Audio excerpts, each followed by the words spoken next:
Good evening, race fans, and welcome to the ARCA Summer Series presented by OSRL, broadcasted on Split Second Broadcasting. I'm Hunter Brittle alongside Jonathan Oates in the booth for the first time with this pairing that we've got going on. So welcome to the booth, Oates. Hi, happy to be here. Happy to be alongside you for tonight's race. I think we've worked together a lot in the past, actually, on like Great Lakes truck stuff. So I'm excited to be back in a little bit of a different scenario, a little bit of a different situation. It should be fun. Very much so, Oates. This race here tonight, race number 2 of the ARCA or the Summer ARCA Series in OSRL.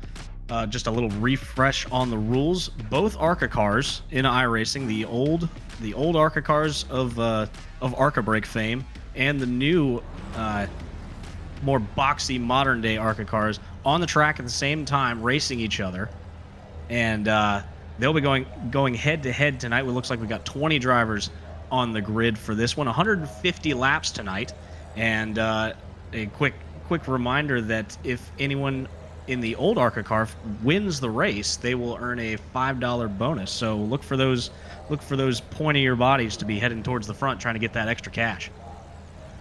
I admire their efforts, but in qualifying and practice, the old ARCA car really did not hold a candle to the new one. They got a lot less downforce, a lot less grip, and apparently a lot more tire wear. So, could be fun to see which driver out of that old ARCA car camp ends up finishing the highest. Right now, it's Jack Painter, who qualified.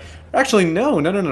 William Schmidt is the highest starting of the old ARCA car in P11. So, not looking great for those guys. I'm imagining they're not really going to stand a chance, but a fun little bonus there on the line in case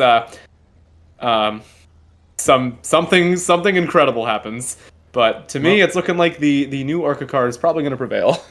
I think I have to agree with you, Oates, there. But if anybody can get it done when the odds are stacked against him, it's William Schmidt. He has got a lot of speed in this league, in this series as a whole. Look for him to at least make an effort to go to the front here, starting mid-pack in this one. 150 laps tonight at the bull ring that is South Boston. Yeah, and William Schmidt actually won the OSRL Premier Series Championship a couple of months ago in the 79 car. So he's familiar with this body style, and he knows how to find success in this league, but he'll be starting a little bit further in the pack tonight because of a little bit of a performance disadvantage there. But yeah, like you said, 150 laps at South Boston. Probably going to be a chaotic race. I feel like, this track on iRacing always lends itself to a lot of bumping and banging and close quarters racing. So I would look for a little bit of attrition tonight. Absolutely. And speaking of bumping and banging, going to go back to the differences in these ARCA, two different styles of cars that we have on track. Those boxier new ARCA cars. Correct me if I'm wrong, Oates, but I think they're going to have the advantage here just in sheer contact, being able to take some hits that you're going to see a lot of tonight with those with their boxier frames. They can really. What's the word I'm looking for here? Really take a hit and keep going. Whereas you get those the old ARCA cars really get jacked up if you hit them in the right spot.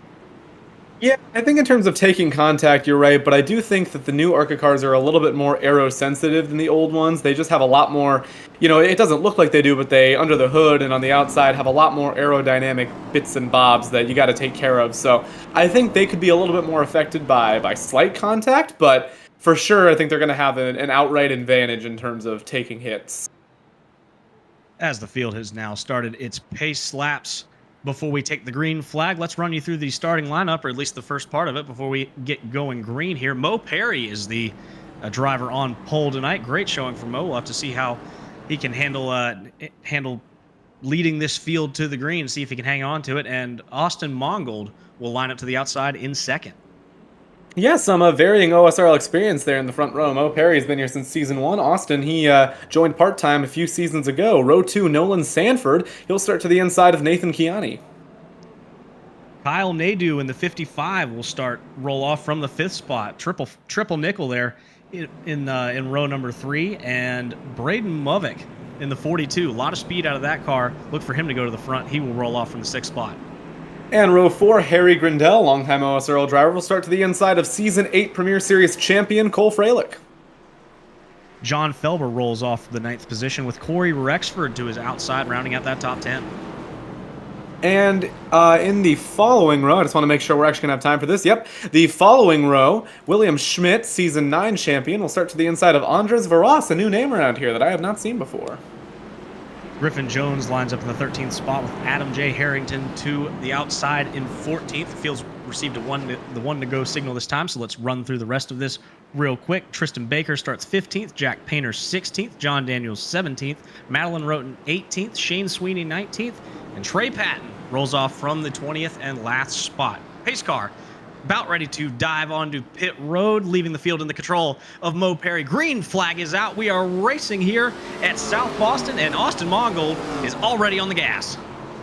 Yeah, good start by Mongold on the outside. He might be able to get the run here out of turn 2, but Perry's going to hang tough on the inside as they go off into turn 3.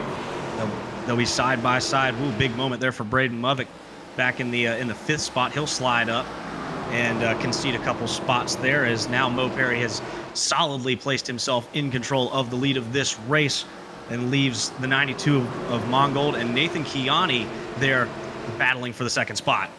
Kiani and Mongold going to stay side by side. Mongold still trying to make that outside work. South Boston, you'd think of it as a pretty bottom-dominant track, but that second lane has some speed in it, especially as the tires start to wear and the car starts to tighten up. I would definitely expect to see a lot of that and a lot of side-by-side action here as the laps. Whoa, we got a crash. Boo, big crash there on the front straightaway. Track blocker, William Schmidt's involved. Lots of old ARCA cars. It looks like it happened right at about the midpoint of the field here. As we'll try and get you a replay on this, but early carnage here at South Boston. Yeah, it looks like it happened out of turn number 4 there. I saw William Schmidt turned around, and I believe I saw Corey Rexford involved as well in that blue and white 03. Schmidt is currently driving backwards down the back straightaway, headed towards turn 3. So a lot of chaos here early on. Let's go ahead and check out a replay of what happened. We were so glued to the action up at the front of the racetrack, and it looks like, ooh, the little contact there between the 70. That's Harry Grindell. Got to the inside of, I believe that was Trey Patton, the 01? Yeah, that was Trey Patton, or, no, sorry, that's Corey Rexford in the 03. And, yeah, it was just Harry Grindell kind of rolled up on the inside of him, clipped that left rear, and sent that 03 around. Now we're on board with Trey Patton, who just got caught up in the yard sale and made it through. Yeah.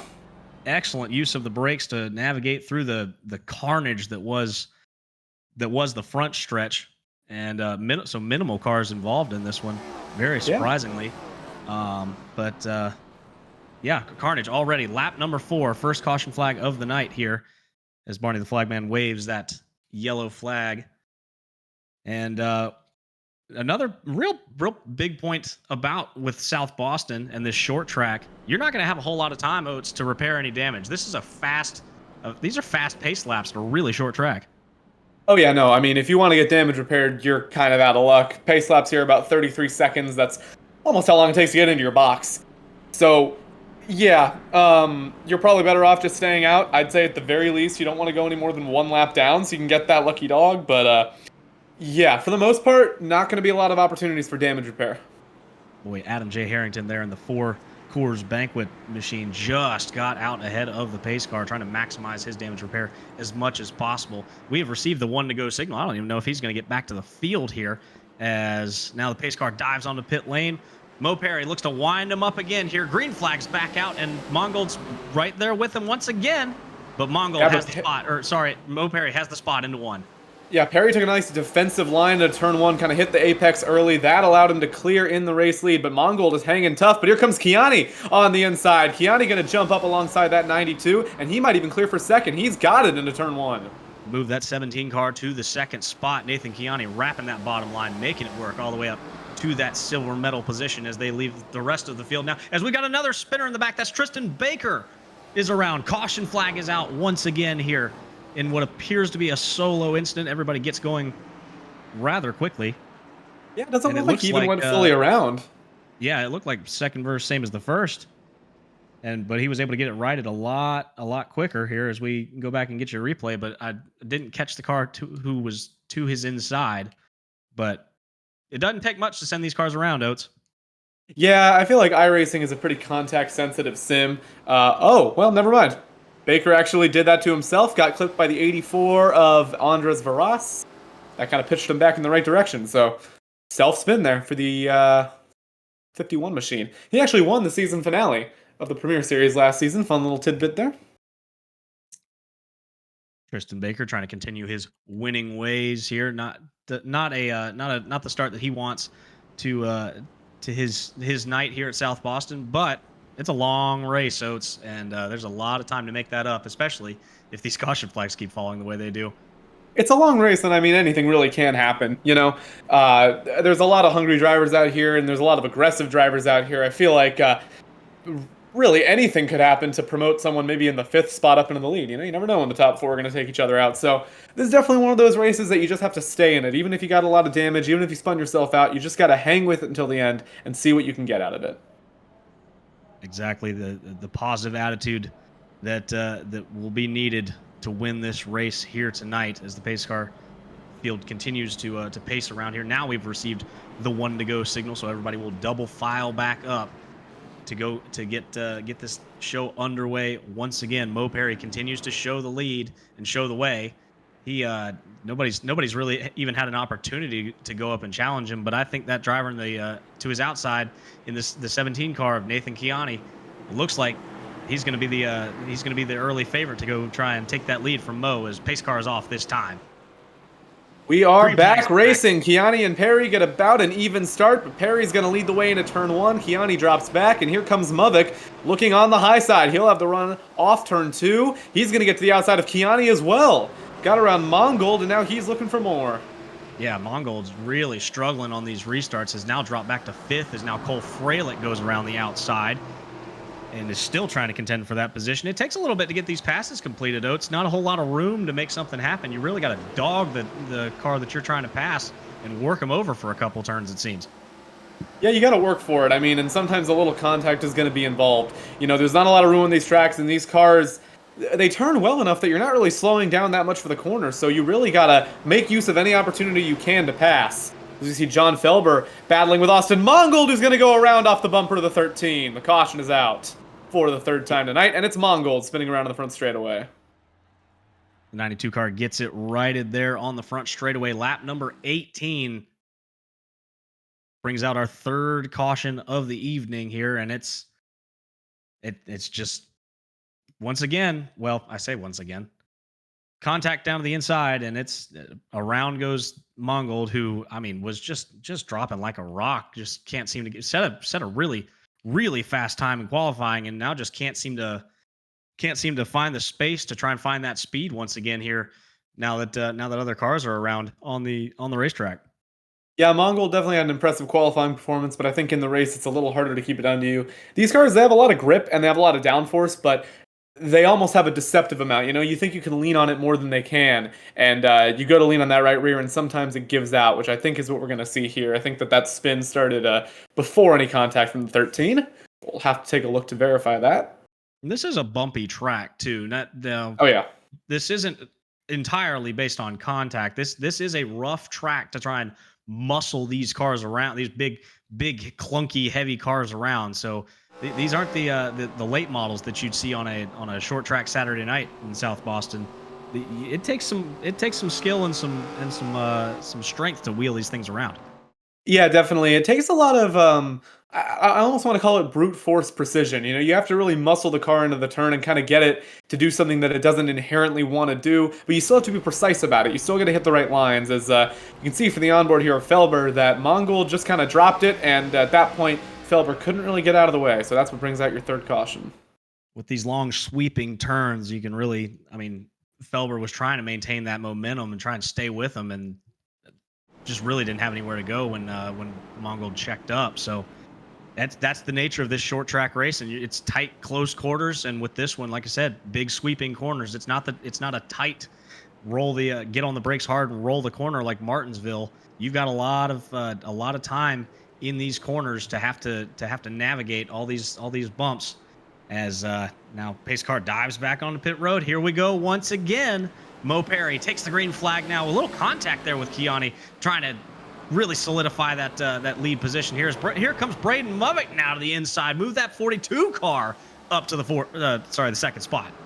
Yeah, Braden Mothick, he is probably the best driver in this field. He's got 2 OSRL championships and a lot of I ratings, so I think he's the favorite to win this race. We can see him now muscling his way up into second. Cole Fralick's going to try and follow him through on the inside. They're going to go 3 wide almost into turn 3. Boy, Cole Fralick really thought he was going to take a look there, thought better of it, tucked back in line, and now he will ride back behind that 42 car of Braden Mothick, who is still trying to clear Nathan Kiani, who is hanging tough on that outside. Now he concedes the spot and immediately falls into the clutches of the 15 of Fralick.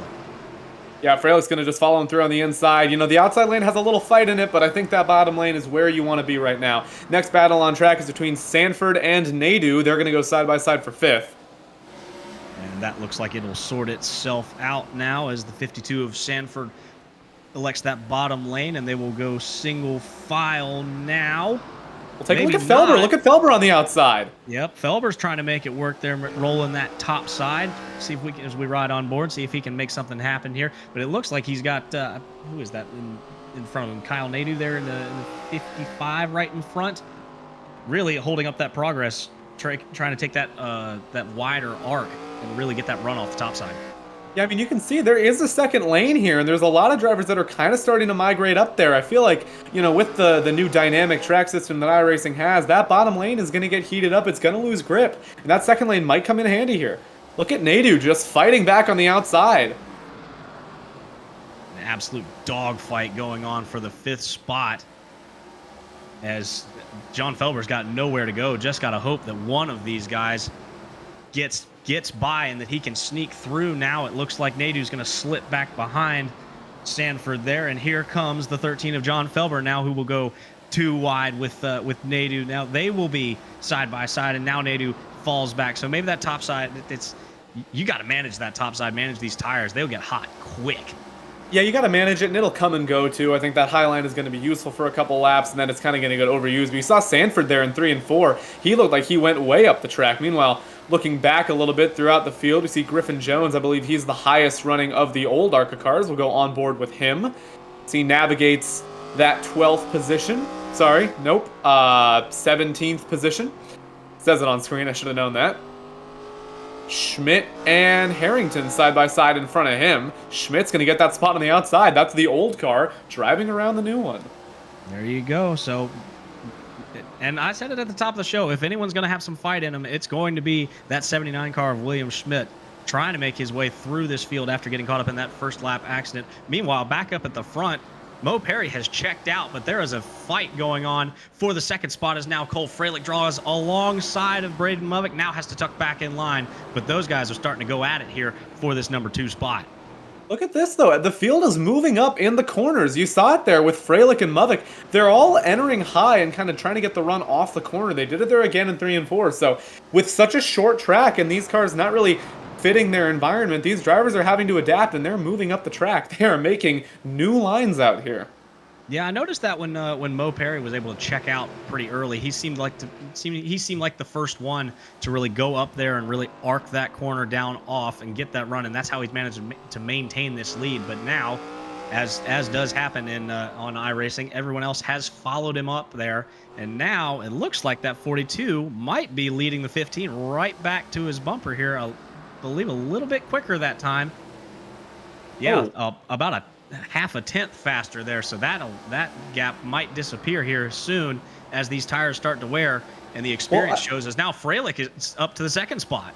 Yeah, that looked like Mothick might have let him go. I think Mothick thinks Fralick is faster right now, and honestly, Cole might be. He is gaining time hand over fist on Mo Perry, and he is using that 2nd lane to do it.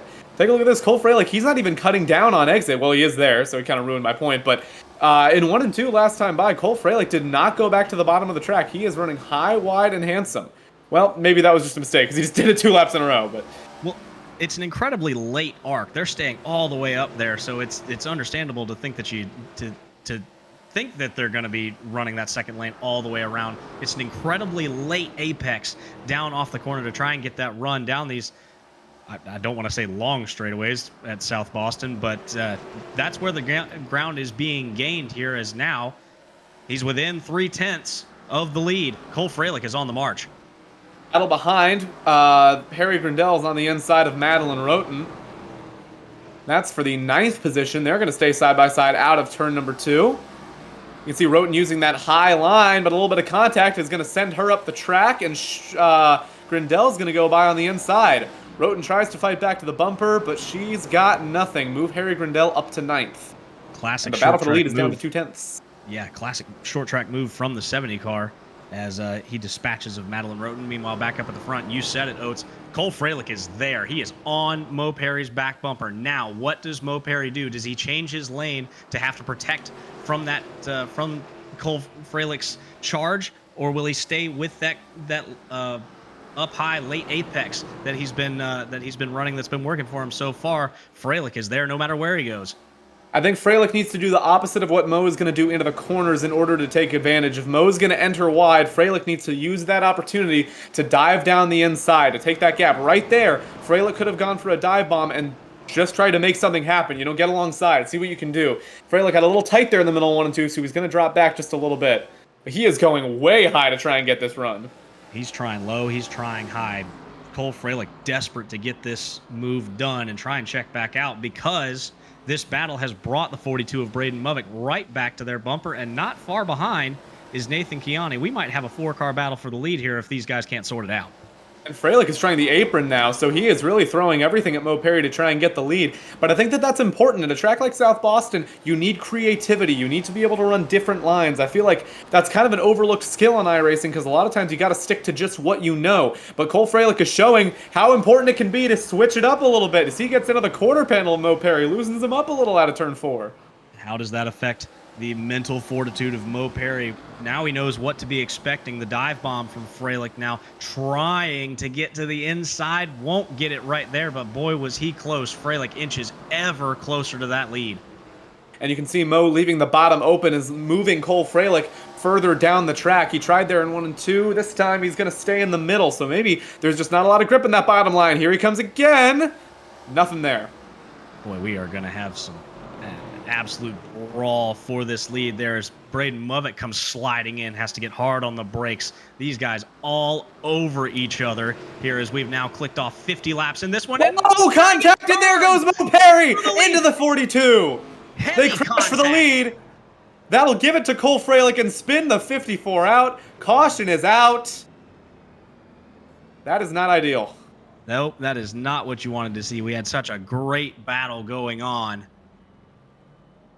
Wow, I'm at a loss for words. That was an amazing battle right up until contact, and it didn't take much, Oates, like we've been saying. It's so easy. Yeah, and unless those new ARCA Camrys have 4-wheel steering, I think the left rear of Mo's car is yep, that's what did it right there. Destroyed.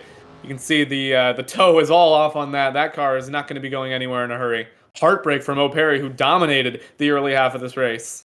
He had such a good run going. Freilich was running him down over the long haul. And yeah, he's just going to have to limp that one around and try and get that repaired. But Braden Movick actually had some heavy contact. I mean, his car took some damage from that as well. He is missing a front bumper now. So who's left to challenge the 15 of Cole Freilich? Nathan Kiani's still sitting back there in third. I'd say the drivers that are left to challenge the 15 of Freilich is probably lap traffic, and specifically the 54 of Mo Perry. Definitely something to watch for. I think it's also interesting. We've been under these pace laps. No one has come down. None of the leaders have really come down for tires. Yeah, I'm not sure how many sets they have. I want to say it's probably only one additional, and I'm guessing they're going to take that one at the lap 100 break. See if I can get you a confirmation on this.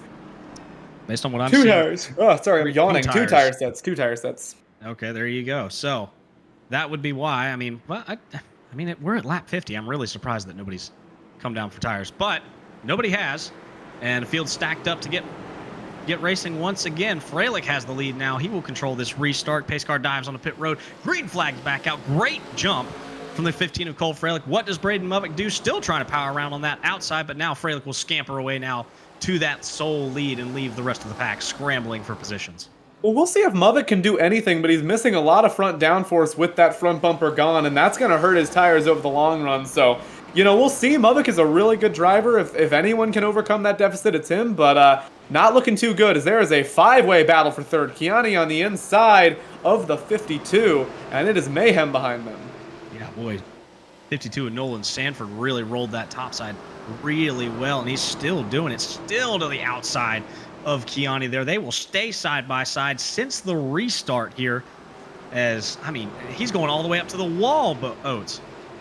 Yeah, Sanford is going very, very high, and that gives him a lot of momentum in the middle of the corner, but it also checks him back a lot. You can see now he's falling into the clutches of Felber and Grindel. Meanwhile, Kyle Nadu's on the inside of Kiani. He's got to slide into turn 3. A little bit of body bumping for that third spot, but Nadu is on the move.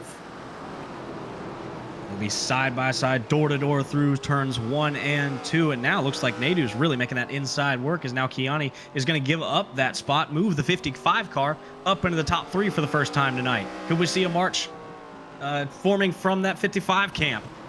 Well, not if he keeps sliding through the corners like that, but that Lowe's 55 looks fast, at least on the short run.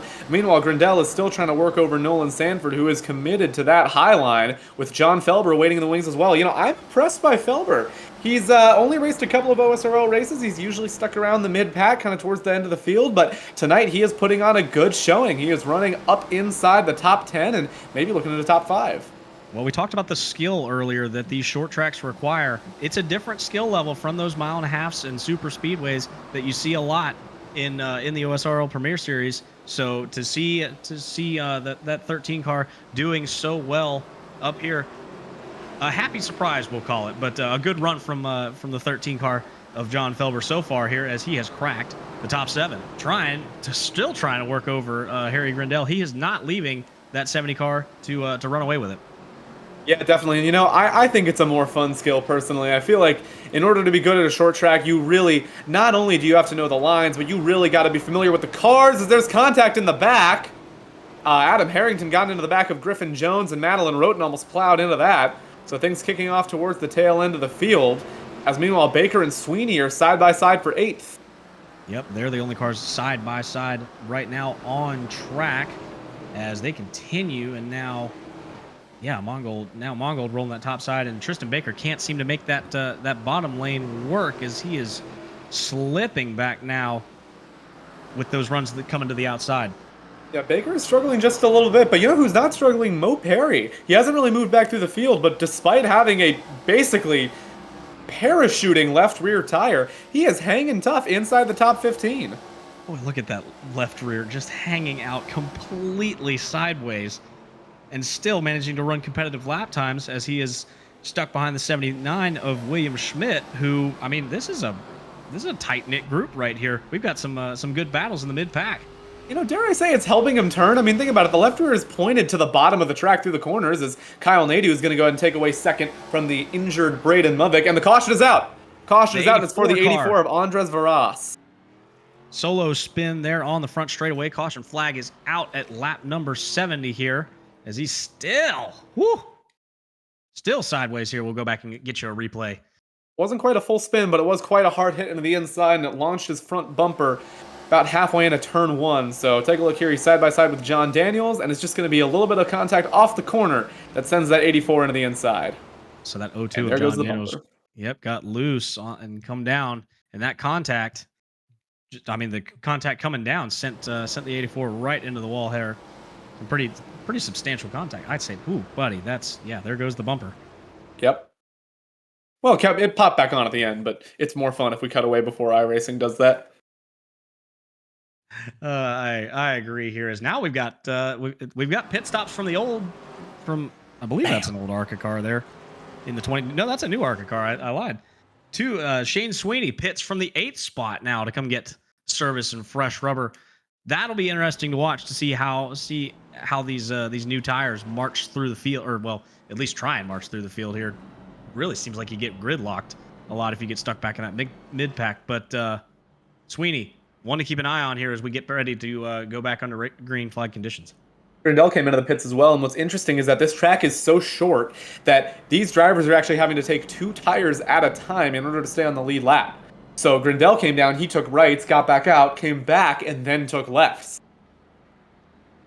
Well, I mean, Yeah, you definitely don't want to go a lap down, and also it firmly solidifies you in the back part of the field, so you can pretty much guarantee a clean restart. At least there will be no trouble from out back. Well, you As kind of have to field, do it. I mean, if you take all 4 tires at once, it's not fast enough. You'll get lapped. that is just a product of this short bull ring track they call South Boston here. Field double filed back up. Cole Fralick has control with Kyle Nadu now, that 55 car, coming to the front here as Fralick is away with a shot. Is going to have a almost 3 car advantage here when they get off of turn number 2. Now the 55 slides into second. The 17 of Kiani now rolls into third, and that's left Felber and I believe that's Nolan Sanford now battling for the 4th spot side by side. Yeah, Felber is into the top 5. He is having a great run tonight. Down into turn number 3 they go. Still Felber down on the bottom, Sanford up top.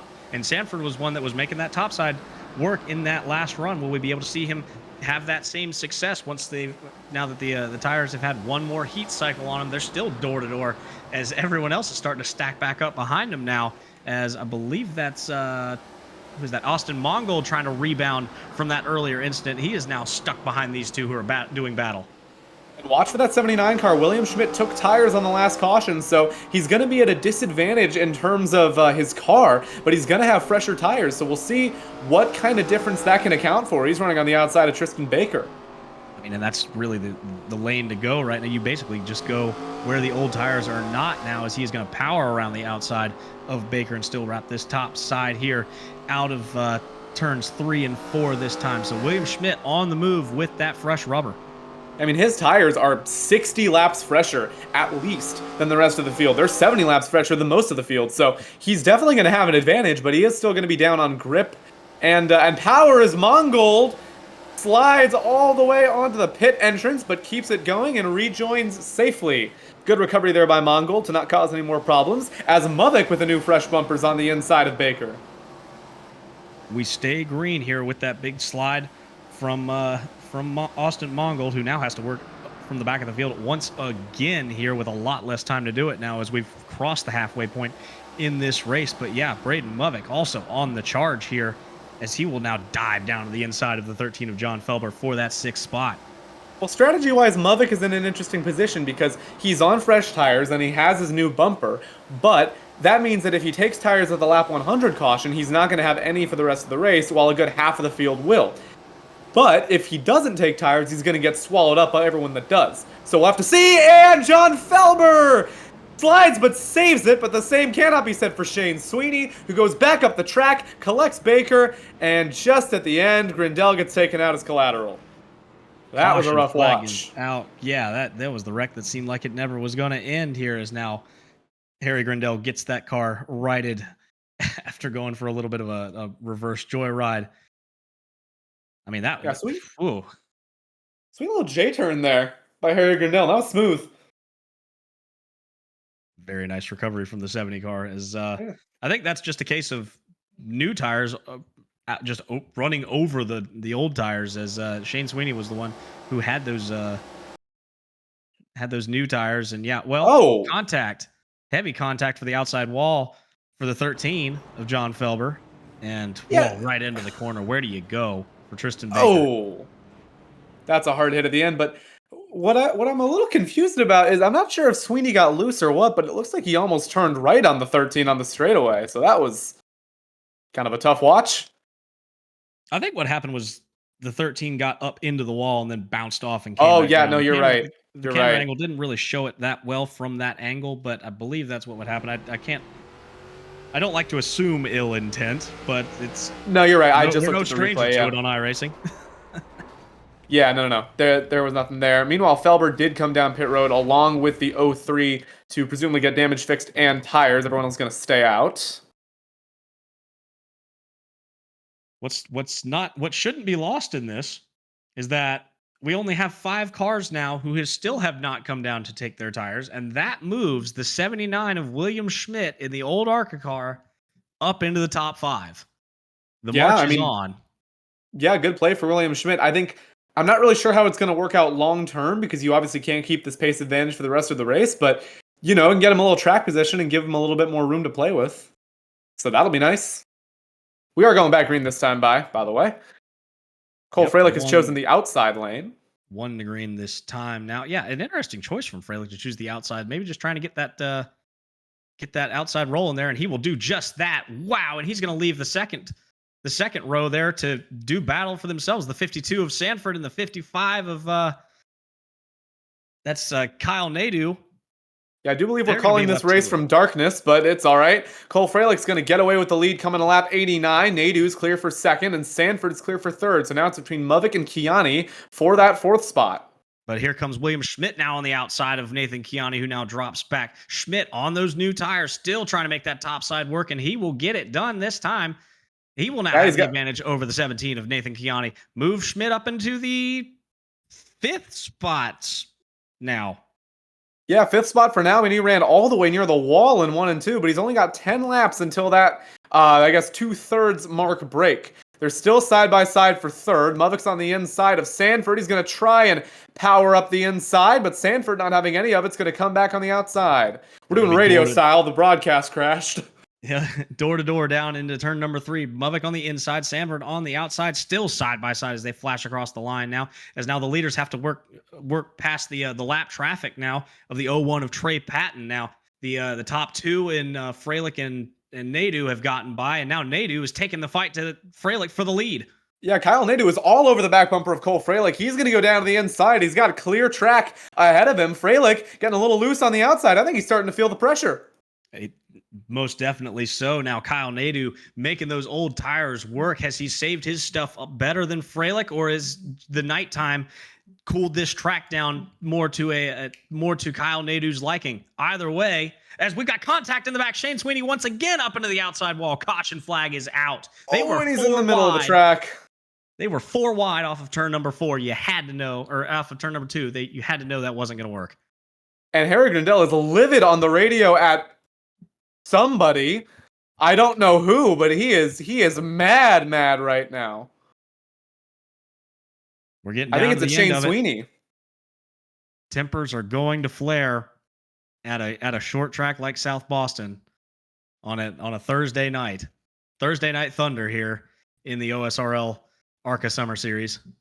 Yeah, well, since the broadcast can't see it, I'm going to go ahead and do a visual description of what happened. Shane Sweeney gassed it up in the middle of the corner too hard, got a little loose, and overcorrected into an opening in the turn 4 wall, or turn 2 wall. That bounced him down into the middle of the track, but here's the secondary incident that Grindel is mad about. He started to get back going just as Grindel was getting through the crash on the inside. That clipped the 70, which in turn revoked his lucky dog. At least it happened because of iRacing, and he has since disconnected from the session. But the only driver actually taken out in the crash was Shane Sweeney in the 22 car.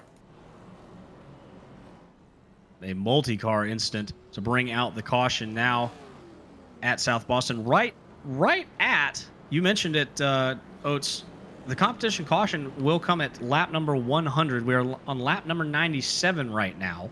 Yes, but I heard word from the race admin that this will not count as the competition caution, so we're going to have a really quick restart here and then back to yellow. We might have a 1-lap dash for the stage, if you will, when we get back green here as the broadcast is back on. Welcome back, viewers. So now we'll get double filed up, and Cole Freilich will elect the outside once again. I'm hearing 3 green flag laps, and they'll throw the yellow.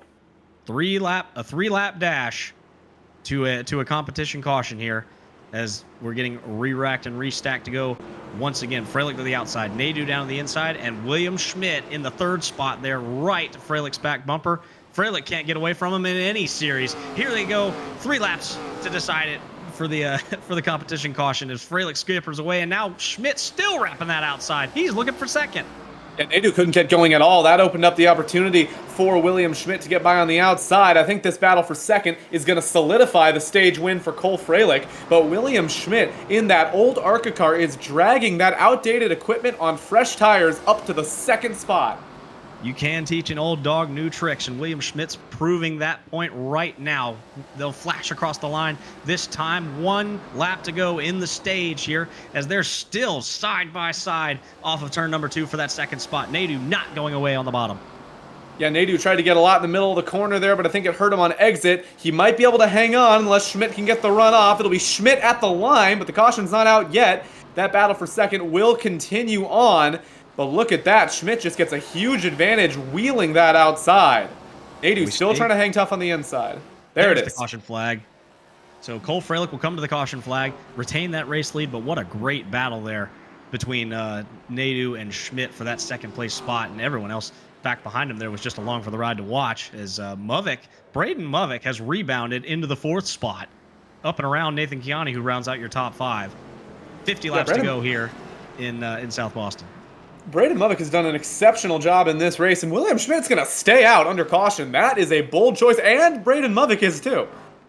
So a couple of drivers that have taken fresh tires earlier are staying out, but I don't, well, what do you think?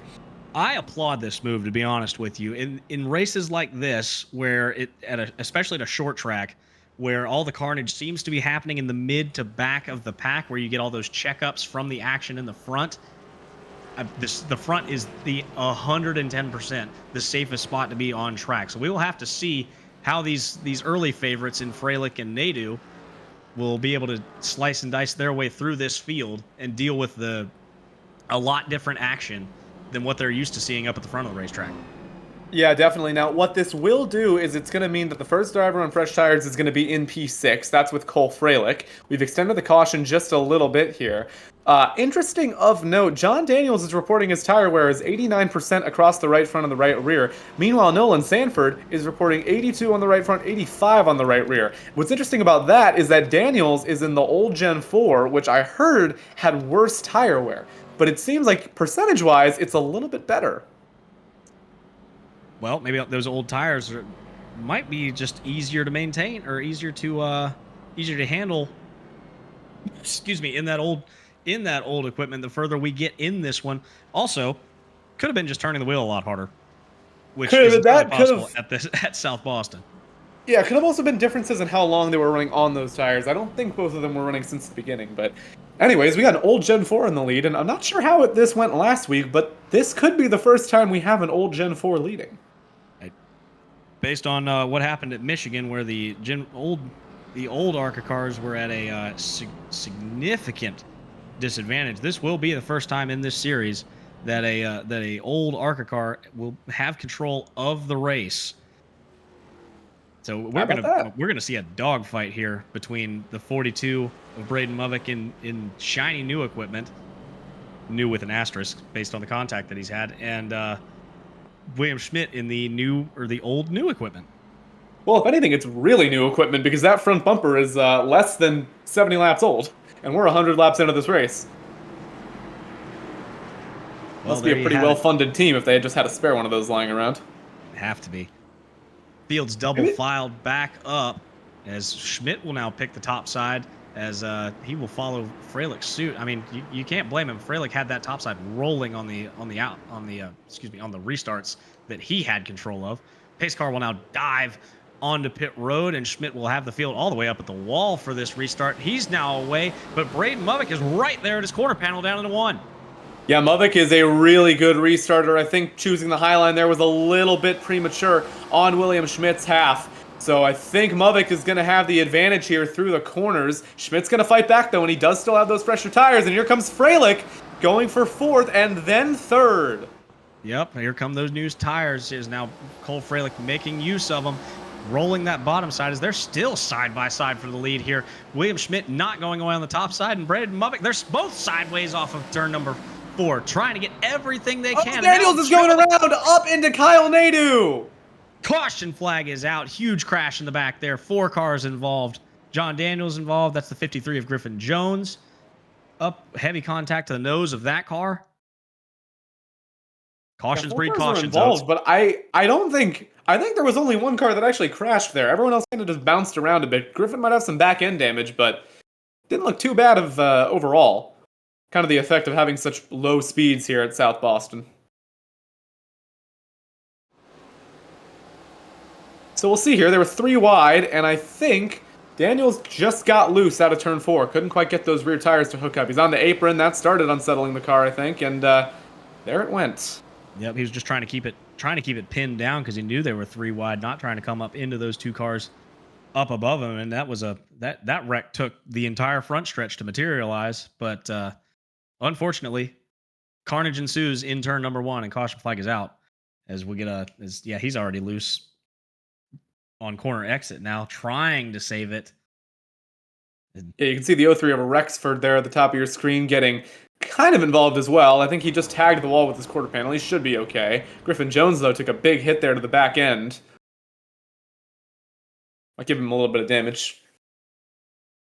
We'll have to see how that impacts the downforce and handling of these cars down into these tight corners here at South Boston. I can't imagine that anything less than optimal equipment is going to help the turn in on these cars. As now pace car is still leading this field under the caution flag. A couple takers now trying to repair some damage, and the 0-2 of John Daniels and the 0-1 of Trey Patton now making their way back to the field. 1 to go this time. Yeah, I think if you're Braden Mothick here, you need a long-ish run. You need to have a run that's long enough to wear the tires that are fresh, but not so long that you're too close to the end of the race, because I don't think that Mothick is going to have enough pace on those older tires to hold off Freilich. 35 laps to go when they take the green flag this time. Mothick has the field, and he will elect the bottom on the restart, and he is going to have a great restart there. He will fire it down into turn number 1, and now William Schmidt looks like he's going to be clear now, so he's going to be able to regroup, but not too soon. Here comes Cole Freilich right to the back bumper. Yeah, Freilich's a little boxed in right now, but you can see how much more speed he's able to carry with those fresh tires. He's going to get to the outside of William Schmidt, and I think he's going to clear him by the time the corner's over. That 15 car is rolling. Yep, called it. There he goes. He's got second. Move the 15 car up into that silver medal spot, and he's going to draw a bead now on the leader, and Braden Mothick, who has 30 lap older tires than him. I don't think this is going to be much of a fight, but Braden Mothick's going to try. Wow, Freilich fires it down into turn number 3. Yeah, big dive out of Cole Freilich, gets to the door of Braden Mothick with a little bit of contact. He's going to draw even on the front straightaway, down into turn 1. I think Freilich's going to have it, and it's not going to be that much of a challenge. Back to the front goes the 15. Well, maybe not. The 42 now on the bottom side, trying to do that crossover move. They'll be side by side. Spinner in the back. Oh! Caution flag is out. They're wrecking on the front straightaway. 3 leaders involved. Freilich, heavy contact. He can't stop from wrecking. Freilich's around. That lost the front bumper of the 42 again, and John Felber got collected there at the end. Freilich, I think, just disconnected. Well, you think Mo Perry's happy about that? There goes our heavy hitter in Cole Freilich, and I guess Mo. Yeah, where is old Mo Perry? He's sitting in 6th right now, trying to rebound. He's back up to 4th, and he's the guy that wrecked him earlier just got wrecked out of the race. So that's South Boston for you, I guess. Let's take a look at a replay.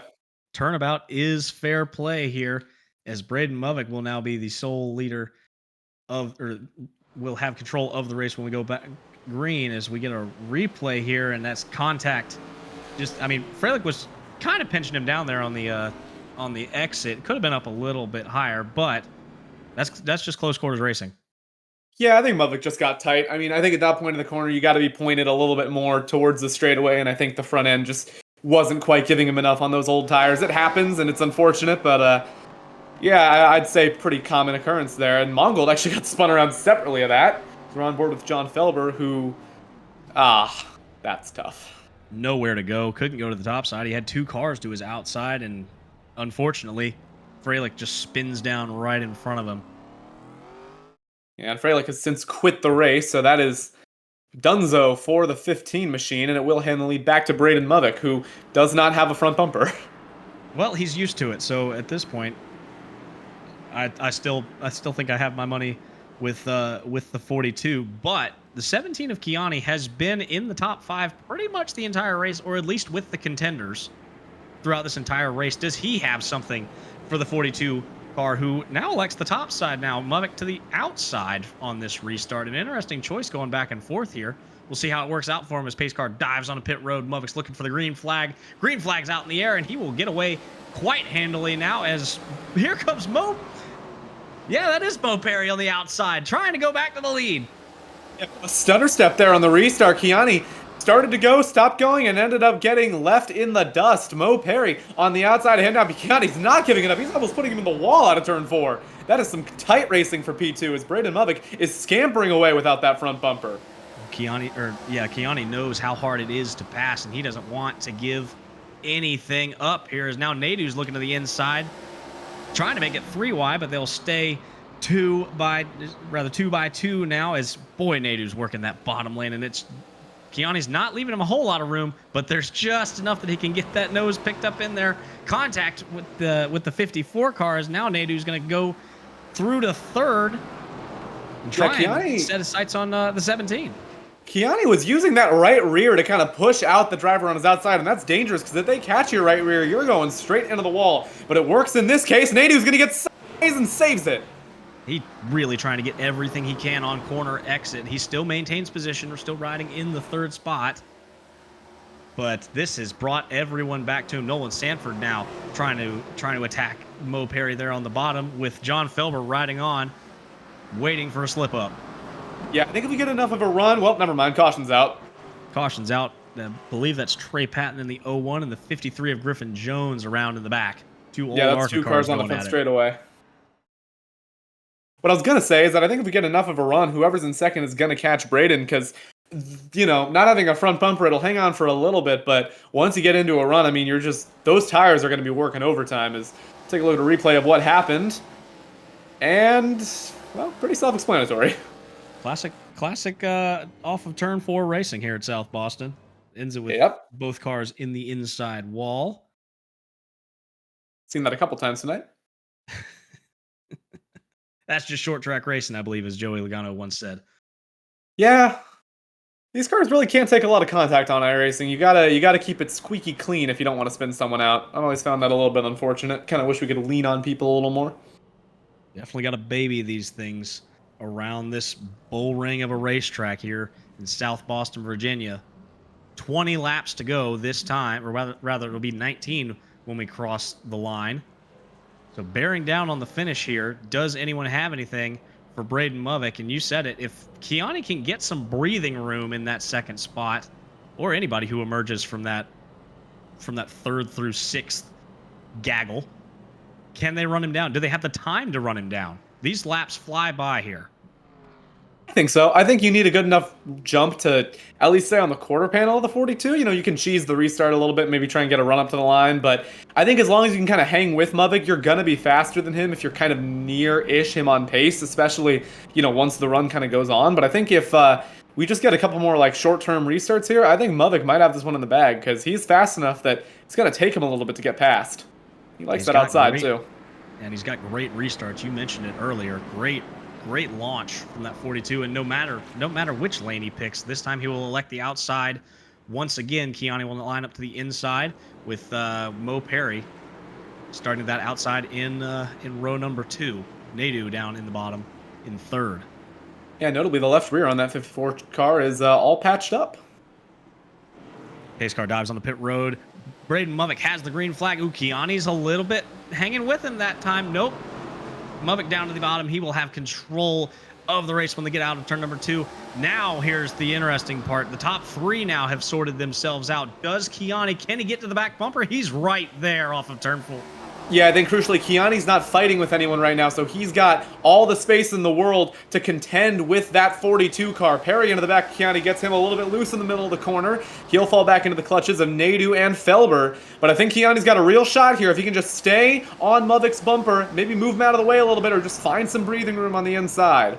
He might have to, and here comes, well, Kiani's got those newer 30-lap fresher tires, and you're seeing it right here. He's going to get up. Oh! Classic. Oh, and he's going to spin himself out! Oh, my goodness! Caution flag is out. Huge drama at the front of the field. And I believe that's going to hand, nope, Braden Muvik, no? I can't tell who's got the lead right now, but we do know that Kiani is still sideways on the front straightaway. He will now drive away. Boy, what a choke. What a fight.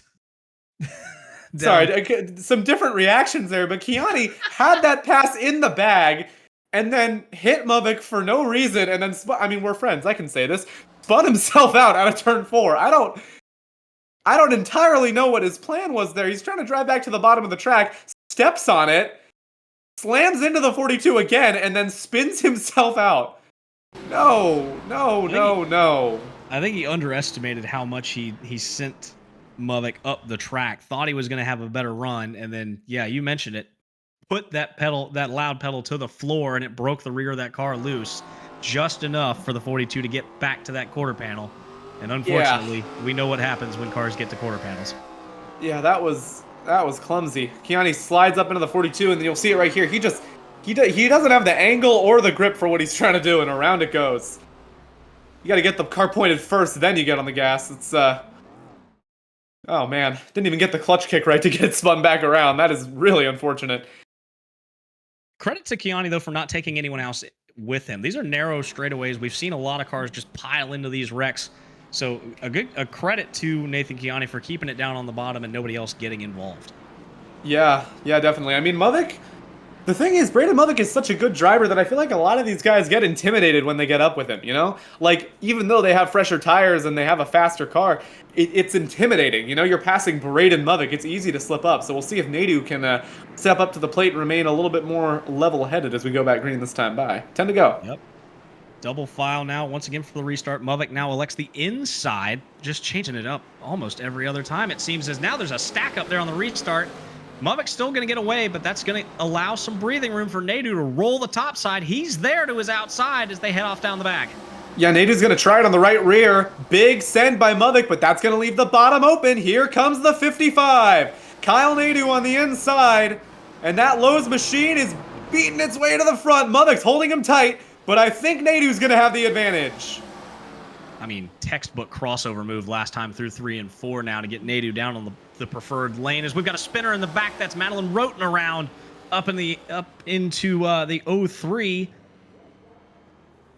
Yeah, Roten around takes Rexford with her. The 51 involved as well, and Jack Painter, but crucially, iRacing scores Kyle Nadu as the race leader.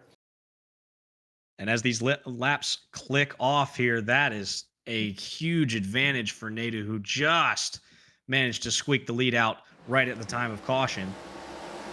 As we take a look, they were 3 wide coming off of turn number. That's still going down all the way down the front straightaway. Now we'll see here. Schmidt kind of crowds the 2 on the top. Kiani tags the 60, tags her again, and that's what did it. Baker spinning as well. That's what almost involved Painter, but Painter was able to stop nicely. We're lucky that wasn't a lot bigger than it was. That was a lot of cars right there. And you could have thrown a blanket over top of them here as we ride on board with Madeline Roten, 3 wide down the front straightaway at South Boston. Yeah, it was that second tag from Kiani that sent her around, and then I think you can see probably Rexford getting collected there near her left rear. So the question now is if Braden Mavik has anything in him to challenge Kyle Nadu for the lead. Nadu has fresher tires, he'll have control of the restart, and he has a front bumper. But Braden Mavik, we know how good of a driver he is, so we'll see how this plays out. It's all going to come down to, can Nadu get as good of restarts as what Mavik was having when he had control of the race. And we already know that Braden Mavik's a great restarter.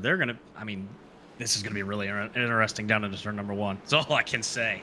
Yeah, Nadu taking the outside confuses me because you're giving a lot of space to that 42 on the bottom, but I guess we'll see if it works out. I think the idea there is to be clear of the 42, and then you get a wider arc. You get the racing line down into the corner here as we get back, and they're going to be door to door. Mavik's going to have the lead when they go into turn number 1. I don't know how that's possible. I think that restart might need to be reviewed. But right now he's got the inside on Nadu, but Nadu's holding tough on the outside. And the caution is back out. They're wrecking in the back. Solo spin once again. That's the 51. I think they're scoring Nadu as the leader. Wow. Action all over the track, quite literally bookending this field here. We are going to overtime. There was a crash in the back. Yeah, this will send us to overtime. So at bare minimum, we're going to have one more attempt at this. Three green-white checkers Pardon. You can go ahead and call the wreck. I'm gonna see if I can figure out what happened on that restart, because Nadu, I don't know how he didn't have the lead. You can see it on your screen right there. Baker just buries it into the turn and couldn't get it woed up had that brake bias cranked up a little too high and spun up into the 60 of Madeline Roten. Around they both go. And that brings out the caution to send this race into overtime here as we look back at this restart. Yeah, I'm taking a look at it, and the moment that I don't know, maybe it was just a first gear versus second gear thing, but they launched almost at the exact same time. So I think Muvik just guessed it perfectly and just took off. I don't know. NHRA That's drag racing yeah. reaction times. I'm not entirely sure how. I think Muvik kind of got away with one there. He just guessed it right on the dot. Nadu is taking the inside this time. He is not making the same mistake again.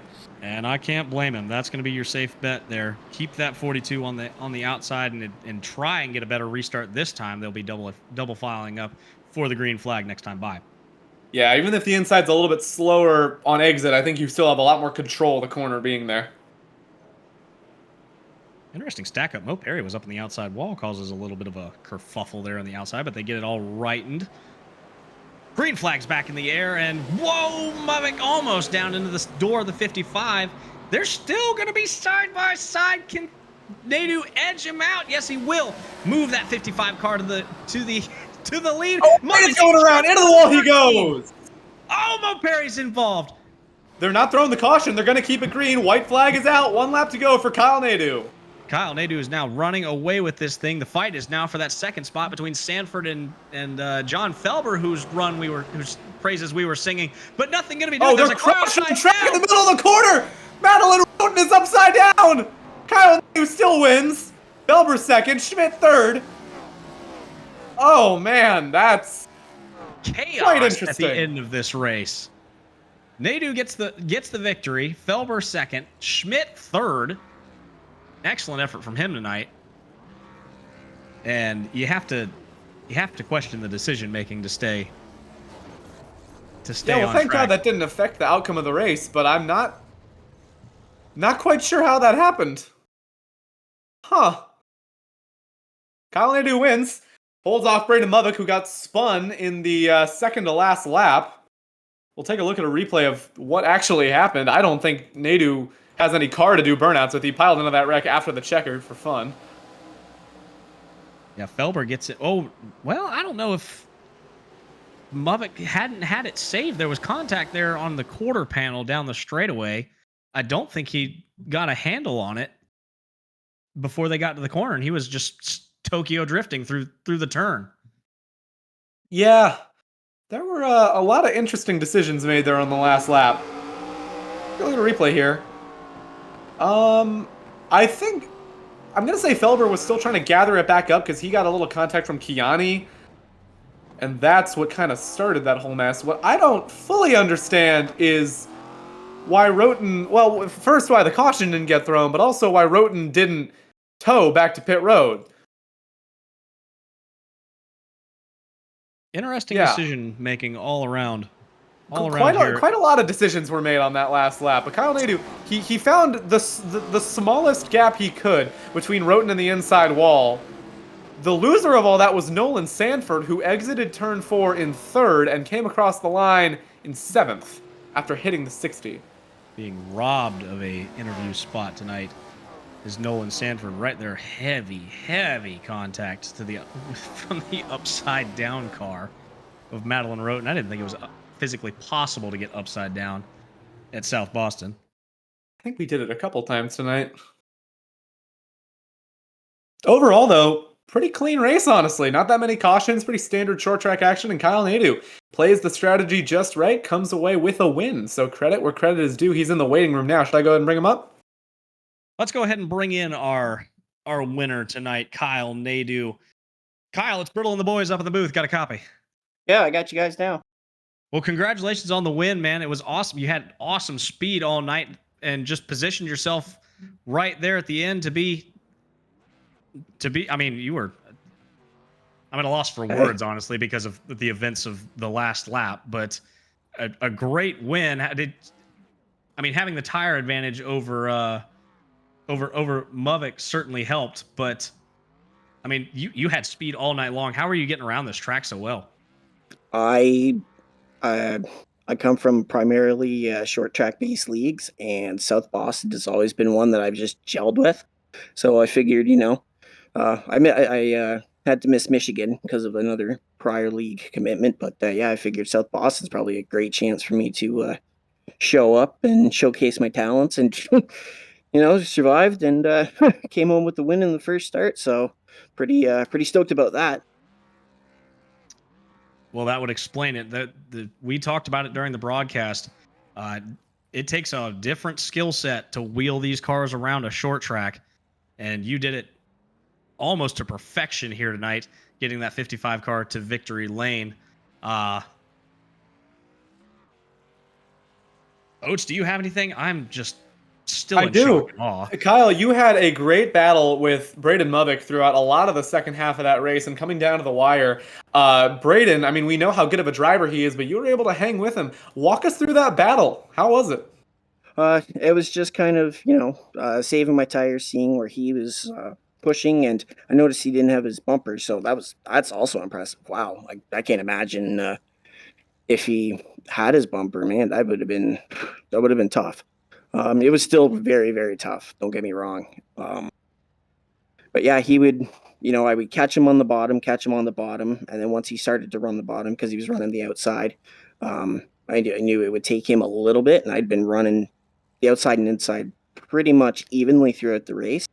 So when he went to the bottom, I got to go to the outside, and it stuck there. I love passing around the outside. It's about saving your right front and then saving your right rear to, have a go there at the end, and it's pretty much all it is saving tires and knowing where to pass. It was an Yeah, you had some excellent pretty. display of. Oh, go ahead, Sorry, Hunter. let's go ahead. Oh. All right. Um, Excellent display of short track skill to get you that victory here tonight, Kyle. So, congratulations once again. The next race, looking ahead in 2 weeks' time, Lime Rock. Going to be turning right instead of left. How are you feeling about that? I thought we were going to a dirt track. USA Dirt is the fourth and final race of the schedule. Lime Rock. They're is the finishing third. at USA Dirt? That is correct. I don't like that. Wow, that's rough. Good thing it's not my league anymore. Yeah, dirt's gonna be. Yeah, dirt's not my favorite. Well, that and restrictor plate tracks. Those are probably my two weakest tracks in terms of luck at restrictor plates. And dirt don't like, but I love road courses. They're a lot like short tracks.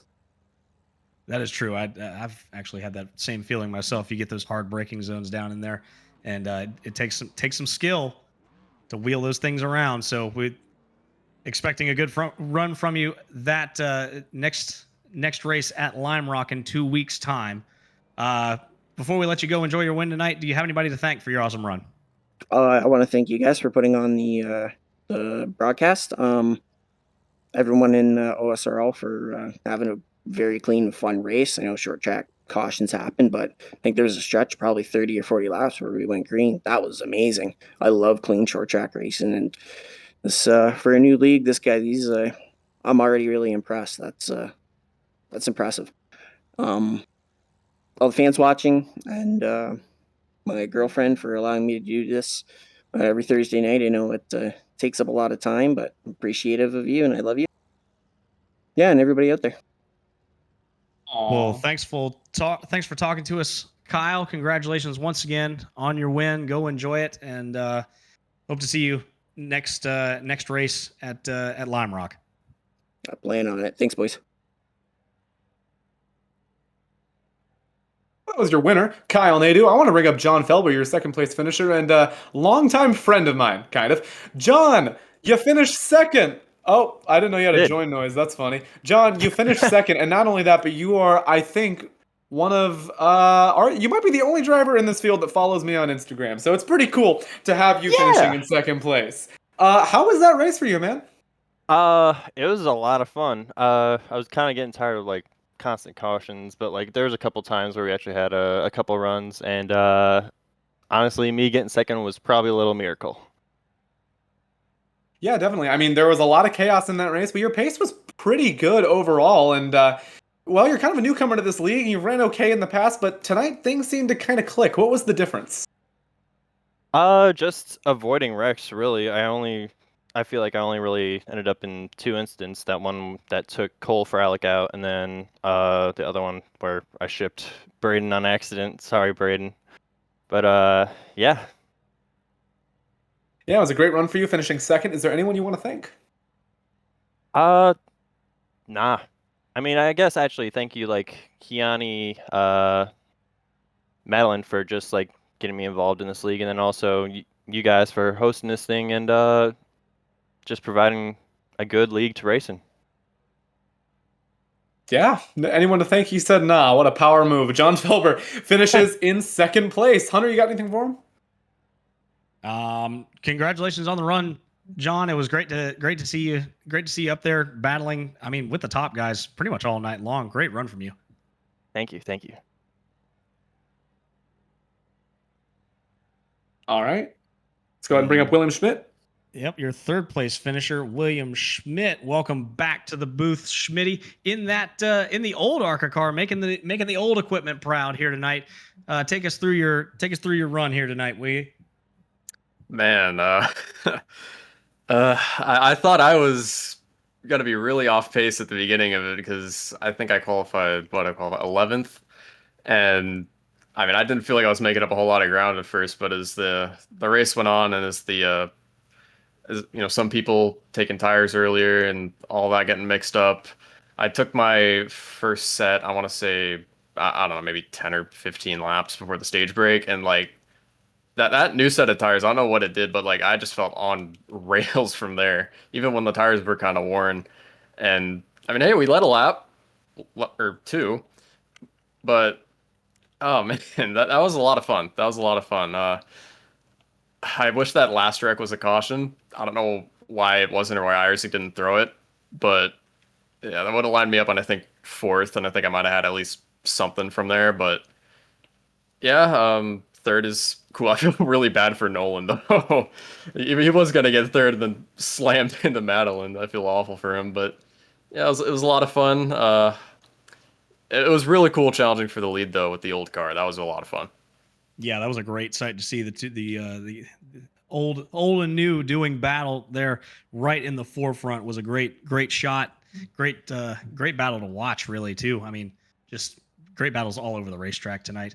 Was there anything? I know you talked about the tire difference being one of the few guys in that older car. Was there anything that you were noticing that you were having to deal with that maybe the new ARCA cars weren't really having to deal with, or vice versa? Did you have an advantage somewhere where they didn't? Well, I feel like the older cars had a faster fall off. That's kind of what I had noticed because I think on one of the sets that I ran, I think it was after the stage break, or whatever, when everybody took their tires, while I was on maybe 20 or so lap tires. Even then, like a lot of those laps were ran under yellow. Um, there was a massive difference. So I kind of felt like the fall off with the Gen 4 was a bit faster, but at the same time, I feel like the Gen 4 car was actually a little bit more stable than the Gen 6 because I noticed like a lot of the Gen 6 cars were getting really loose, while the Gen 4 it would get loose, but I wouldn't say nowhere near as much. So I feel like it kind of had a little give and take there. Yeah, definitely an interesting contrast to watch in this tonight and in this series all around. I do know the new Gen 6 cars had a little bit of a power penalty to them to try and even out the field. So it kept the racing tight. A great call by the admins, honestly, from a viewer standpoint. Before let you go, Schmitty, do you have anybody to thank for your third place run here tonight?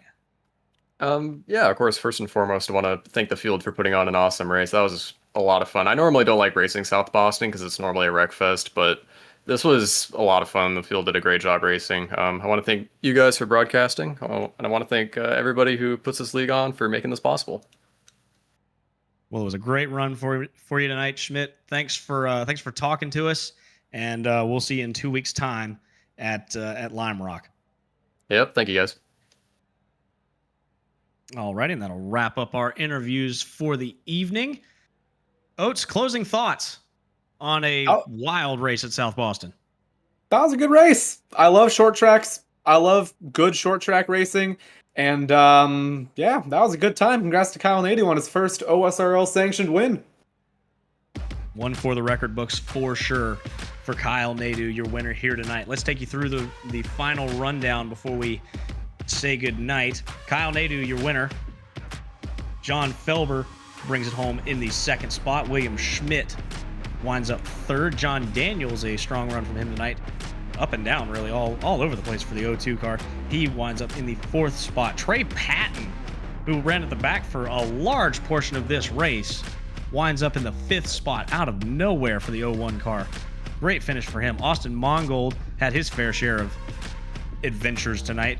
Winds up in the sixth spot. Nolan Sanford, seventh. Nathan Kiani, eighth. Tristan Baker, ninth. And Mo Perry, your pole sitter, winds up in the 10th spot. Yeah, tough break for some of the better qualifiers, but, you know, getting a good qualifying run at least shows that you got some speed. You can build on that later. Griffin Jones comes home in 11th, Braden Movick in 12th after a very strong run, Andrew Varas in 13th, and rounding out your lead lap. Well, I don't know if he finished on the lead lap because the interval isn't listed. So, Corey Rexford finishes seconds behind the leader. First car one lap down was Madeline Roden, who flipped on her last lap somehow. Adam Harrington comes home 16th, 3 laps down. Cole Freilich 17th, 24 laps down after DNFing. Jack Painter comes home in 18th, Shane Sweeney 19th, and Harry Grindell, after a minor crash out, finishes in 20th. That'll just about wrap it up here for us at Split Second Broadcasting. Thank you so much for watching. This has been race number 2 of the OSRL ARCA Summer Series. We will see you. We will not be broadcasting the third race at Lime Rock, so we will see you in 1 month's time for USA Dirt. Thank you so much for watching. I've been Hunter Brittle alongside Jonathan Oates in the commentary booth with me, and Jeff Johnson behind the sticks. We will see you in a month. Good night.